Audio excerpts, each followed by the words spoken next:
Selama hidup kami mau menyembah Engkau ya Tuhan. Engkau Allah yang hidup, Allah yang kami sembah dan muliakan. Saat ini kami membaca dan merenungkan firman-Mu. Biarlah Engkau bicara secara pribadi kepada masing-masing kami ya Tuhan.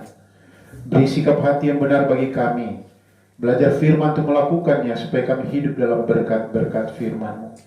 Urapilah hamba-Mu, sembunyikan hamba di balik salib kemuliaan. Dan kami berdoa biarlah nama-Mu ditinggikan, diagungkan, dan dimuliakan. Di dalam nama Tuhan Yesus kami berdoa. Haleluya. Amin. Shalom. Mari kita buka dalam kitab Peratapan pasal 3. Kitab Peratapan pasal 3 di grup WA saya sudah kirim. Lembarnya panjang, tapi itu bisa dibaca, tapi saya menyampaikan ini secara sederhana. Peratapan pasal 3 ayat 19 sampai ayat yang ke-24. Nanti kita akan baca bersama-sama sebentar. Baik Bapak Ibu, Saudara-saudara yang saya kasih di dalam Tuhan Yesus Kristus. Tema khotbah saya pada saat ini adalah tetap fokus kepada Tuhan sekalipun di tengah-tengah pergumulan. Sekali lagi, tetap fokus, tetap tertuju mata dan konsentrasi kita kepada Tuhan sekalipun di tengah-tengah pergumulan. Bapak Ibu Saudara-saudara yang saya kasih dalam Tuhan Yesus Kristus, kitab Ratapan adalah seperti judulnya, itu ratapan itu artinya apa? Menangis, ya. Menjerit, bersedih, oleh karena ada tekanan, ada pergumulan, ada tantangan. Tetapi kitab Ratapan ini yang berisi puisi, dan Ratapan pasal 3 adalah suatu kitab atau suatu bagian yang sangat indah. Sekalipun isinya itu berkaitan dengan pergumulan, penderitaan, penindasan, tetapi sangat indah bagian-bagian ini. Mari kita lihat pasal 3 ayat 19 sampai 24. Kita baca. Ingatlah akan sengsaraku dan pengembaraanku, akan ibu dan racun itu. Jiwaku selalu teringat akan hal itu dan tertekan di dalam diriku. Tetapi hal-hal inilah yang kuperhatikan. Oleh sebab itu aku akan berharap. Tak berkesudahan kasih setia Tuhan, tak habis-habisnya rahmat-Nya, selalu baru setiap pagi. Besar kesetiaan-Mu. Tuhan adalah bagianku, kata jiwaku. Oleh sebab itu aku berharap kepada-Nya. Bapak Ibu Saudara-saudara yang saya kasih dalam Tuhan Yesus Kristus, ayat-ayat ini sangat terkenal, sehingga banyak lagu-lagu dari ayat ini. Misalnya lagu di dalam nyanyian Kemenangan Iman nomor 7. Besarlah setiamu. Besar setiamu Tuhan Bapakku. Kemudian ada lagu yang kita nyanyikan tadi. Lagu apa itu? Bapa, Engkau sungguh baik, kasih-Mu melimpah. Jadi berdasarkan ayat-ayat ini, Bapak Ibu Saudara, ada banyak lagu-lagu yang muncul. Bagian-bagian ini merupakan transisi dari pertama-tama menyatakan kesulitan-kesulitan ayat 1 sampai ayat yang ke-18, di mana penulis di sini Yeremia, dia menuliskan ratapan yang luar biasa. Tetapi dari ratapan ini kemudian ada transisi, dia menjelaskan tentang Tuhan itu setia kendati di tengah pergumulan kehidupan.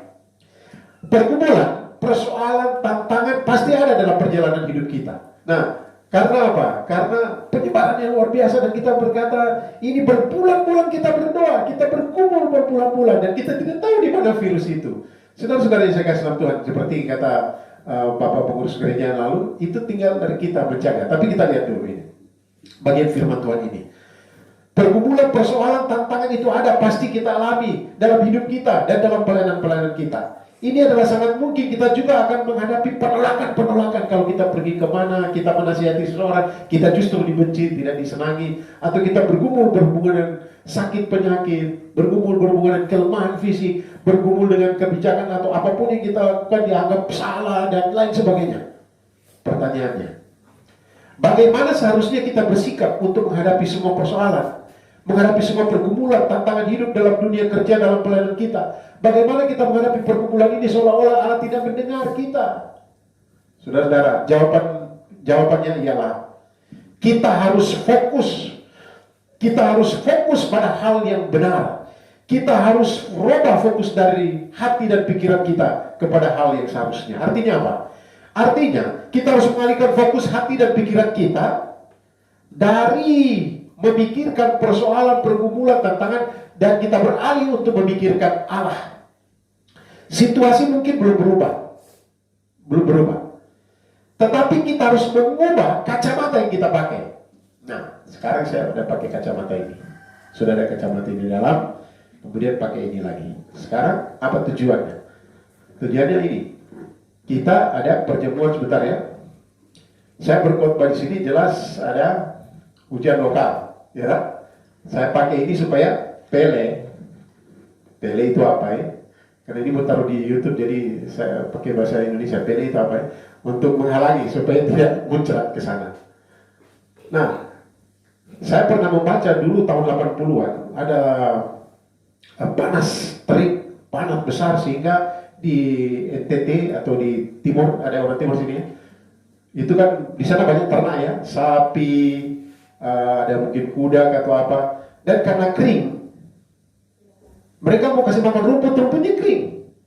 Tapi saya baca pada waktu itu tahun 80-an, mereka pakaikan sapi itu kacamata warna hijau.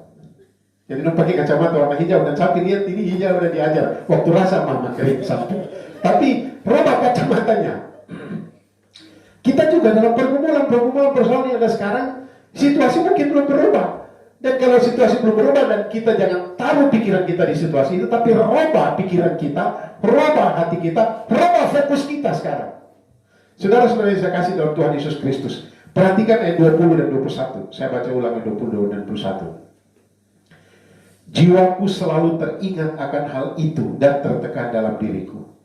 Tetapi hal-hal inilah yang kuperhatikan, oleh sebab itu aku akan berharap.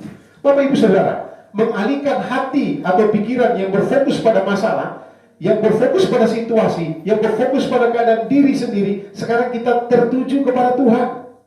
Kepada Dia yang selalu ada, kepada Dia yang selalu ada, tidak pernah tidak ada, yang maha hadir. Dalam bahasa asing bilang omnipresent, selalu hadir, tidak pernah tidak hadir. Dia maha hadir. Selama penulis Yeremia memfokuskan hati atau pikirannya kepada persoalan, seperti tertulis dalam ayat 20 yang kita baca tadi, maka ia tetap terbelenggu dalam kepedihan itu. Beberapa minggu lalu saya khotbah di satu gereja. Gara-gara virus corona ini terjadi fobia, ketakutan yang tidak berdasar. Kita harus waspada, kita harus hati-hati, kita harus jaga jarak, kita harus cuci tangan, kita harus pakai masker. Tetapi kadang-kala ketakutan yang luar biasa akhirnya curiga dengan orang lain, kita menjauhi orang, bukan menjauhi virusnya. Saudara, kita dilarang untuk menjauhi hubungan, tidak ya? Kita bisa telepon, gitu. Kita bisa apa dari kawan. Dan sekarang persoalannya yaitu orang begitu melihat persoalannya, melihat masalahnya, dan dia tidak rubah pikirannya melihat Allah yang berdaulat atas segala-galanya. Saudara-saudara yang saya kasih Tuhan Yesus Kristus, sepatutnya sebagai orang yang percaya kepada Tuhan, kita tidak boleh memfokuskan hati dan pikiran kita kepada situasi atau keadaan di sekitar kita, karena situasi bisa berubah-ubah. Kita harus fokus kepada Tuhan. Yeremia dia fokus kepada Tuhan. Mengapa? Atau pertanyaannya, mengapa kita harus fokus kepada Tuhan? Ada 3 alasan. Dalam Ratapan 3 ayat 19-24, Yeremia memberikan 3 alasan yang saling terkait satu dengan yang lain mengapa kita harus fokus kepada Tuhan. Mari kita lihat ayat 22 bagian A. Ayat 22 bagian A. Dikatakan bagaimana ini? Tak berkesudahan kasih setia Tuhan. Bapak Ibu Saudara, ungkapan tak berkesudahan kasih setia Tuhan dalam ayat 22a ini menyiratkan bahwa pergumulan, persoalan, masalah selalu ada. Tantangan selalu ada, pergumulan selalu ada. Bahkan lebih berat dari hari-hari sebelumnya, dan mungkin ada datang yang lebih berat lagi, lebih dahsyat lagi. Nah, terjemahan ini sebenarnya mengasumsikan bahwa ada subjek. Jadi kalau ada kalimat saya makan nasi, subjeknya saya.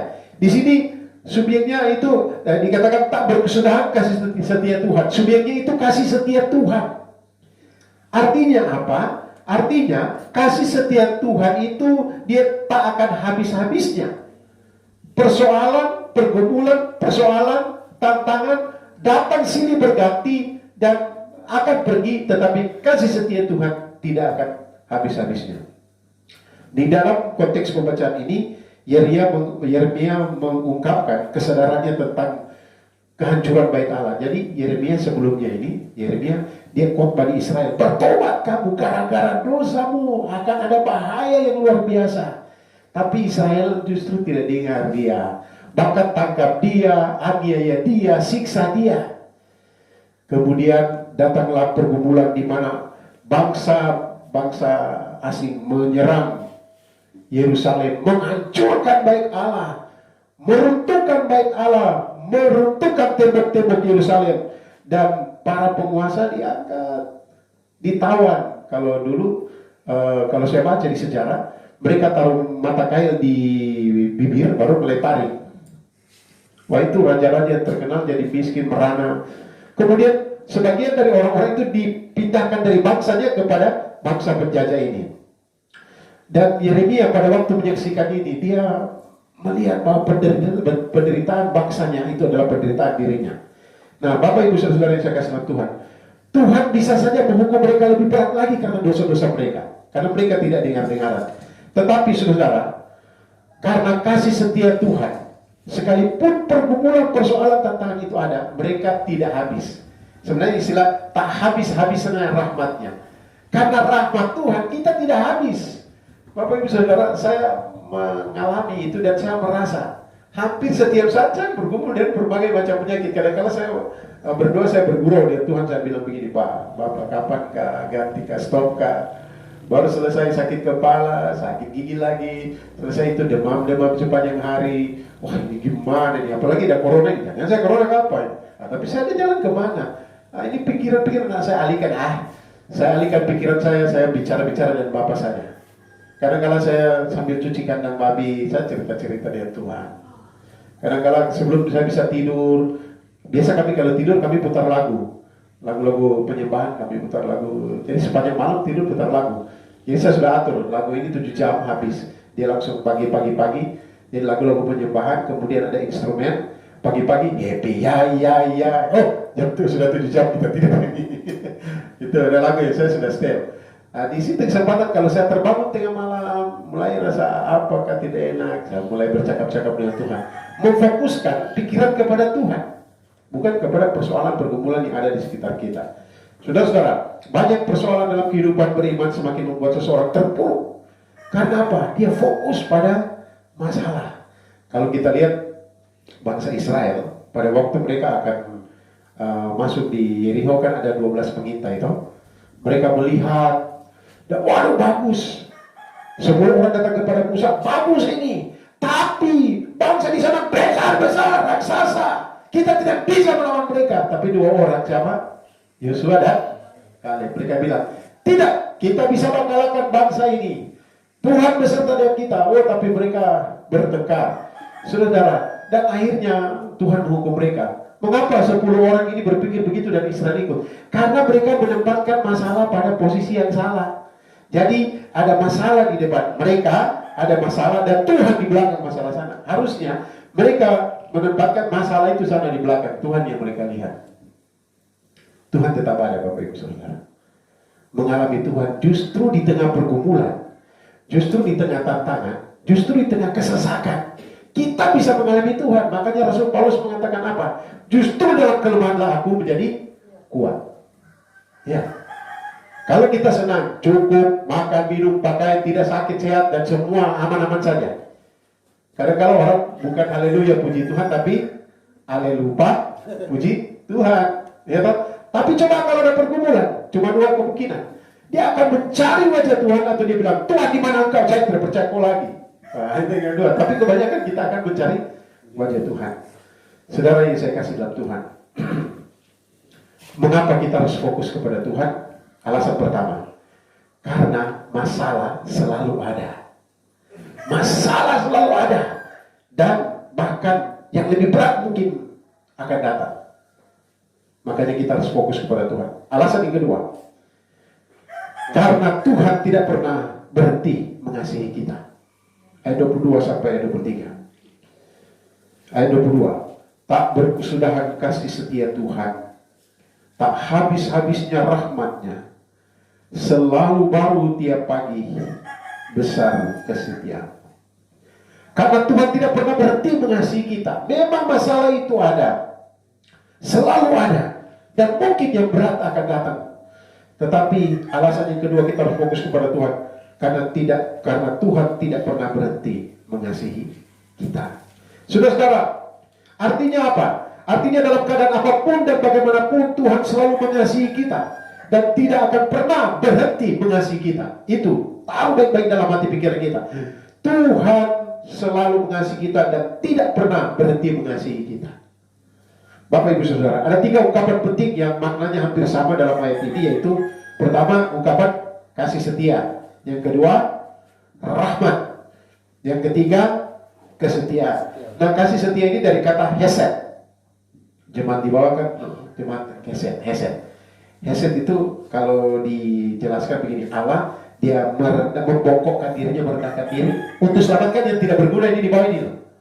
Manusia yang tidak ada arti apa-apa, Allah merendahkan diri dan menyerahkan atau mengangkat.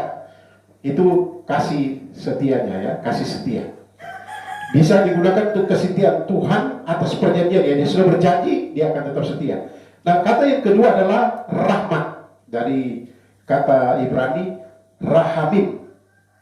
Nah, terjemahan kata ini lebih dapat berarti belas kasihan atas orang berdosa atau orang yang bergumul. Jadi Tuhan melihat dan dia begitu berbelas kasihan. Sama dengan Yesus ketika orang-orang kusta datang minta pertolongan. Alkitab katakan apa? Maka tergeraklah hatinya oleh belas kasihan.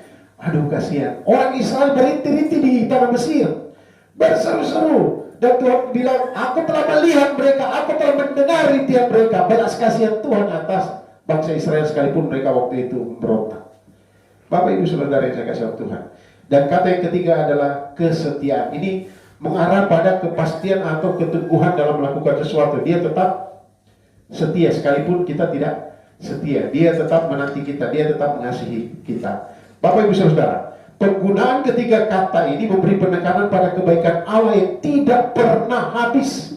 Sehingga Yeremia mengatakan, tak habis-habisnya rahmatnya.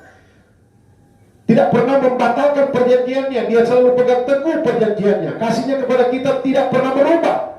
Bukan hanya terus-menerus ada, tetapi lebih daripada itu, selalu baru setiap pagi.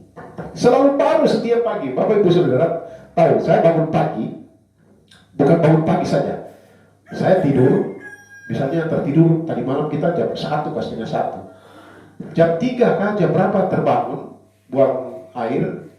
Pada waktu terbangun saya selalu bilang, terima kasih Tuhan, puji Tuhan, terima kasih. Terima kasih kenapa? Saya masih hidup, ya Pak. Kemudian tidur lagi, kalau tidak bisa tidur cerita-cerita dengan Bapak di surga. Pagi-pagi terbangun, terima kasih Bapak, terima kasih Tuhan Yesus, terima kasih Roh Kudus. Tadi pagi saya bangun dan saya bilang begini, dari tempat tidur, terima kasih Bapak, terima kasih Tuhan Yesus, terima kasih Roh Kudus. Kemudian di hati bilang begini, bilang selamat pagi. Selamat pagi Bapak, selamat pagi Tuhan Yesus, selamat pagi Roh Kudus. Nah, saudara yang saya kasih Tuhan, mengapa? Karena menyadari penuh bahwa hidup ini adalah anugerah, pertolongan Tuhan. Siapa yang tahu keadaan di sekitar kita?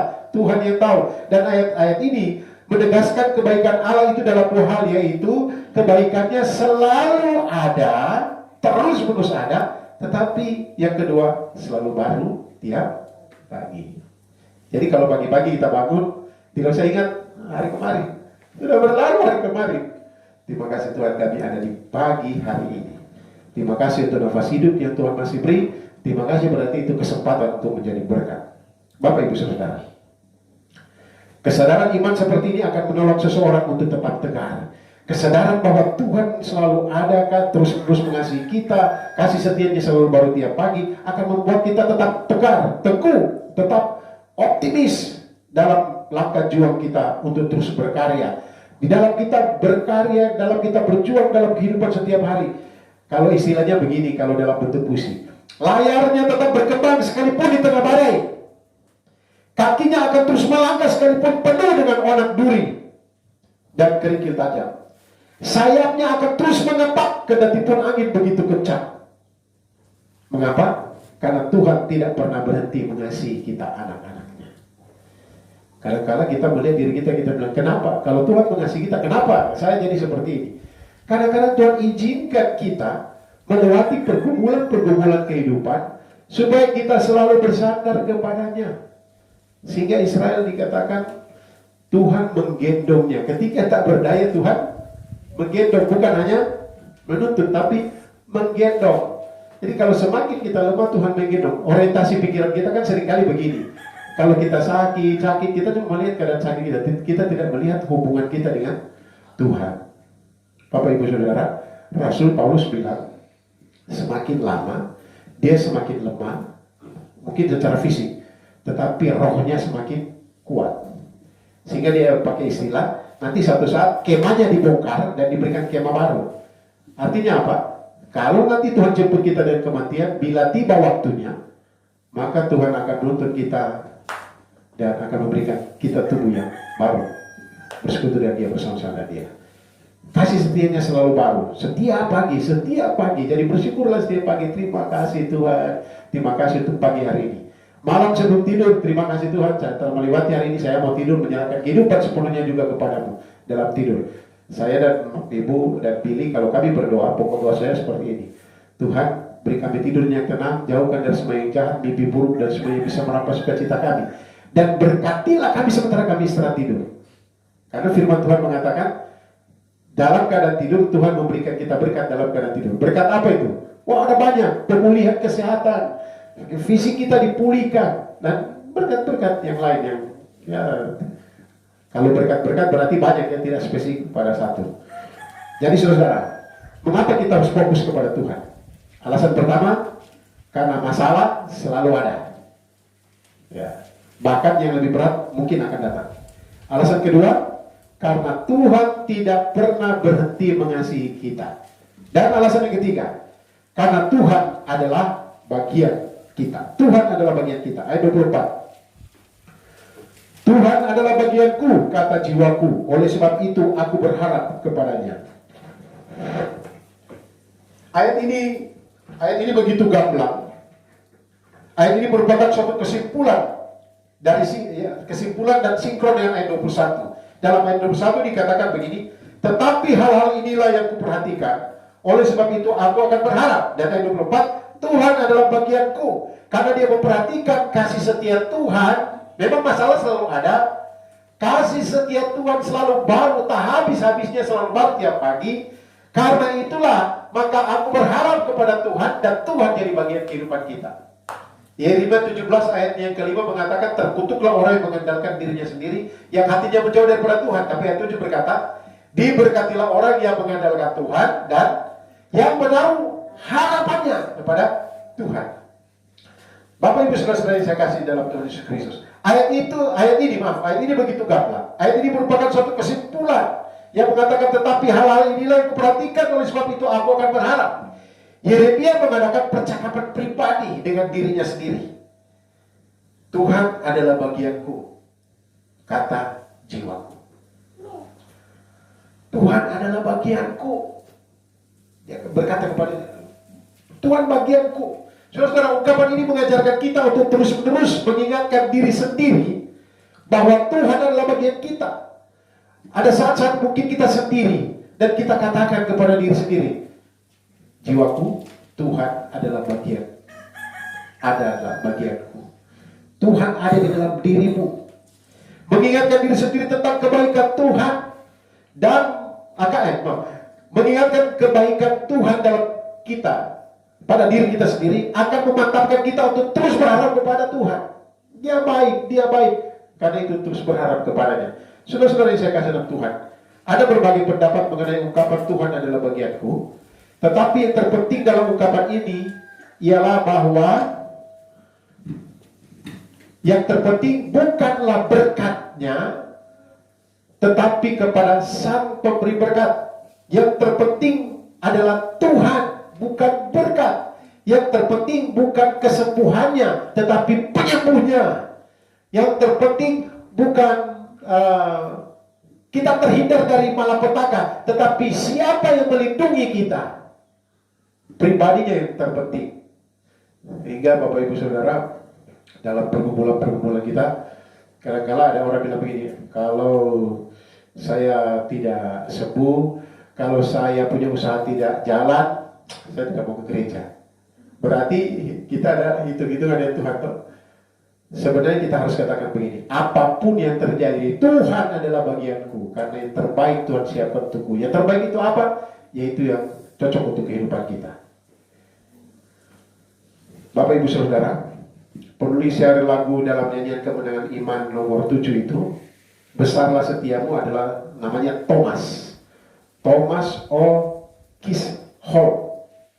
Nah, Thomas ini orangnya sangat pintar, tetapi masa-masa hidupnya dilalui dengan berbagai persoalan hidup, pergumulan hidup. Dia masalah kemiskinan, dia orang sakit-sakitan. Dari muda dia, karena dia sakit-sakitan, makanya dia tidak jadi gembala. Dia sudah jadi gembala dulu, kemudian dia mungkin dipecat atau apakah, atau dia mengundurkan diri karena sakit-sakitan. Kemudian dia karena sakit-sakitan, dia lemah secara fisik dan miskin sudah saya katakan tadi. Tetapi ini tak membuat dia menjadi patah semangat. Saudara, saya sangat tertarik dengan tulisannya berhubungan dengan syair yang dia lagu dalam nyanyian kemenangan iman nomor 7 tadi. Dia berkata begini, aku berusaha jujur kepada firman yang kita renungkan tadi, dan menghindari judul-judul dan penafsiran yang sembrono serta memperdaya. Aku rindu setiap pujian atau puisi bisa memiliki pesan pasti bagi setiap hati yang menjadi objeknya. Nah, tulisannya ini seolah mengatakan bahwa ungkapan-ungkapan keyakinan Yeremia dalam Ratapan pasal 3 tidak akan ditafsirkan secara sembrono dan memperdaya karena bukan pengalaman pribadi. Saya kalau tidak mengalami ini, saya tidak bisa berkhotbah dan mengatakan masalah. Kita harus berharap kepada Tuhan, kita harus senantiasa fokus kepada Tuhan, karena masalah pasti selalu ada. Karena kasih setianya tak berkesudahan, selalu baru tiap pagi, tak berhenti kasihnya kepada kita. Saya juga mungkin mengatakan Tuhan adalah bagianku. Tetapi kalau khotbah saja, kalau ajaran saja tanpa pengalaman pribadi, maka akan terjadi penafsirannya sembrono. Karena apa? Dia tidak mengalami itu secara pribadi. Itulah penulis lagu Thomas juga mengatakan seperti itu. Sekali lagi, Ratapan pasal 3 tidak ditafsirkan secara sembrono berdaya karena bukan pengalaman pribadi, tetapi ini benar-benar pengalamanku pribadi, sehingga aku dan semua orang percaya sekalipun dalam pergumulan, persoalan dan tantangan memuji Tuhan dan berkata, besarlah setiamu, kasih setiamu selalu baru setiap pagi, rahmatmu selalu baru setiap pagi. Dan dia tulis lagu ini, nyanyian kemenangan iman nomor 7. Besar setiamu Tuhan Bapakku, besarlah kasihmu, berlimpahlah, tiada kurang dan tidak berubah, sempurna dan tetap selamanya.